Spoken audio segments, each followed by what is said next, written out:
Hi friends, welcome to my channel Kavita Erroju, the simple and healthy kitchen. Please share my channel and subscribe my channel, press bell icon. Thanks for watching my video. Thank you friends, thanks a lot. Ee roju topic ఏంటంటే మనం వేగంగా భోజనం చేయడం వలన మనము తొందరలో ఎక్కువగా భోజనం చేసేస్తాం, అంటే తినేస్తాము. అలా ఎక్కువగా తినడం వలన మన వెయిట్ అనేది ఆటోమేటికల్లీ పెరుగుతుంది.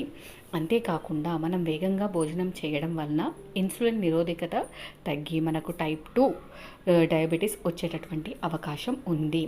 అంతేకాకుండా మనము భోజనం తొందరగా వేగంగా తినడం వల్ల మనకు అజీర్ణ సమస్యలు వస్తాయి. ఎందుకంటే మనకు డైజెషన్ అవ్వాలంటే చాలా టైం పడుతుంది. మనం వేగంగా తినడం వల్ల దీనికి ఇబ్బంది కలిగి, అంటే జీర్ణం అవ్వడానికి ఎక్కువ సమయం పడుతుంది. దీనివల్ల అనేక డైజెషన్ ప్రాబ్లమ్స్, స్టమక్ ప్రాబ్లమ్స్ వస్తాయి. అందువలన నెమ్మదిగా తినడం మంచిది. Thank you friends. Please subscribe me and share my channel, press bell icon. Thanks for watching my video.